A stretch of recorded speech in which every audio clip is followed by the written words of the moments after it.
최근 이란 전쟁과 유가 상승으로 다들 영향을 받았지만 특히 우리나라가 영향을 크게 받은 것 같습니다. 맞습니까? 예, 우리나라가 아무래도 이제 원유에 의존하는 그런 산업 구조가 좀 많기 네, 때문에 맞습니다. 우리나라가 전통적으로 에너지 수입 의존도가 매우 높고 특히 중동에 대한 의존도가 높기 때문에 실제로 불안감이 커졌다는 평가들이 많고요.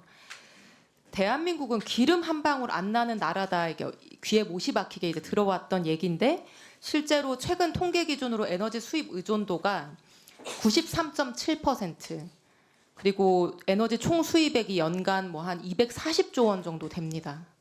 유연탄도 수입, 석유도 수입, 가스도 수입, 원전에 들어가는 우라늄도 수입, 전부 뭐 연료를 수입하고 있는 상황이고요. 1995년에 우리나라 에너지 수입 의존도가 97%였습니다. 네. 근데 그로부터 30년이 지난 2024년에 93%. 그러니까 30년간 고작 4%포인트 줄어드는 데 그쳤습니다. 석유 의존도도 마찬가지인데요. 10년 전에 석유 의존도가 38%인데 10년이 지난 최근은 37%. 그러니까 10년 동안 딱 1%포인트 줄어드는 데 그쳤습니다. 에너지 자립률을 높이고 석유 의존도를 줄이는 문제에 있어서 역대 정부 모두 그렇게 효과적인 노력은 하지 못했다, 이렇게 평가할 수 있을 것 같은데요. 부총리님, 에너지 자립률 높일 수 있는 방법이 어떤 게 있습니까? 그래서 저희들이 지금 생각하고 있는 게 이제 그 재생에너지, 신재생에너지를 좀 하려고 하고 있고요. 맞습니다. 네. 태양광 패널 국적은 조금씩 다를 수 있는데 딱 한 번 패널을 깔고 나면 그 이후 20년, 길게는 30년까지 100% 국산 연료로만 에너지를 생산하는 게 재생에너지입니다. 대한민국에서 난 햇빛과 바람, 연료비는 당연히 제로고요. 저는 이재명 정부가 앞으로 5년간 해내야 되는 많은 일 중에 하나가 바로 이 석유 의존도와 에너지 수입 의존도를 조금이라도 지금보다 낮추는 일이라고 생각합니다. 동의하십니까? 예, 그래 동의하고 있습니다. 네. 100% 국산 연료로 생산되는 태양광 풍력을 전폭적으로 지금보다 확대하고 또 내연기관차를 전기차로 대폭 전환시키면 네. 가능합니다. 재생에너지는 지정학적 위기라거나 예기치 못한 전쟁이 나더라도 에너지 수급 문제에 영향을 받지 않고요. 그런데 우리나라 경제부처 구성원분들은 재생에너지에 대해서 얘기하면은 입버릇처럼 기업 부담, 전기요금 부담을 얘기합니다. 정작 화석연료에 의존하는 현재 구조가 앞으로 훨씬 더 불안정하고 더 비싸진다는 사실은 잘 모르시는 것 같고요.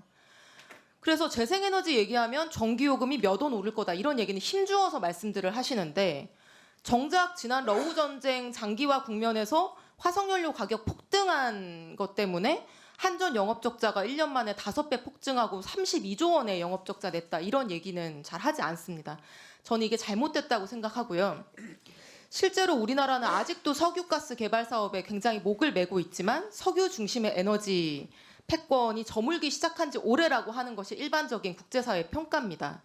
올해 말이 되면 전 세계에 깔린 태양광 풍력 설치량이 4,200기가와트가 되고요. 이걸 전력으로 환산하면 LNG 9.2억 톤에 맞먹습니다.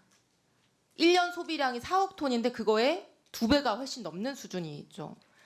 그리고 올해 말 누적 전기차 판매량이 전 세계 1억 대 수준이 될 예정입니다. 이거는 1일 200만 배럴의 원유 수요를 대체합니다.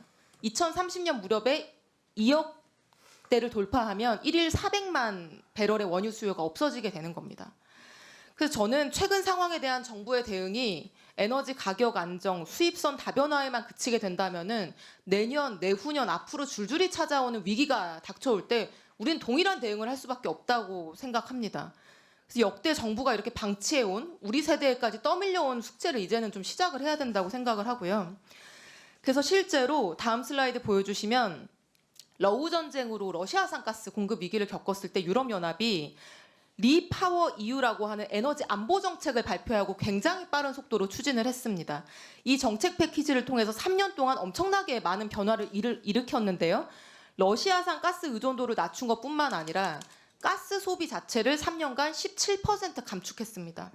재생에너지 태양광 풍력 설비 용량 늘려가지고 재생에너지 점유율을 12%가량 높였고요. 그러니까 원유에 대한 수요는 줄이고 자급은 높인 거죠. 결국에는 에너지 재생에너지 확대 정책이 지금까지 뭐 탄소 중립을 위해서만 필요하다고 우리가 인식해 왔지만 실제로는 에너지 안보 측면에서도 이 자립을 높이는 굉장히 중요한 부분이라는 겁니다. 그래서 제가 요청드리고 싶은 것은 부총리님께서 대한민국 경제수장으로서 이번 위기를 에너지 안보의 관점에서 재생에너지와 전기화 정책의 한 페이지를 크게 넘기는 그런 계기로 만들어 주셨으면 합니다.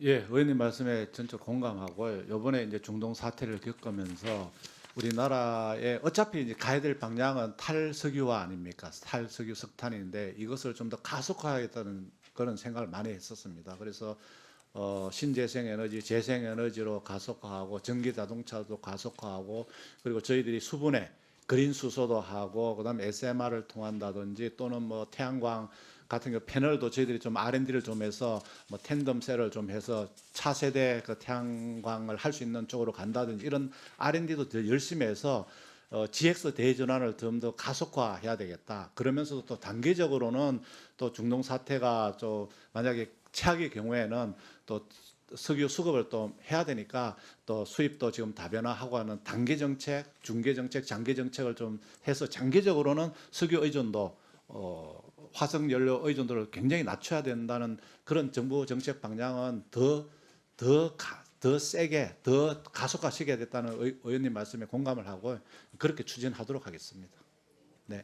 네.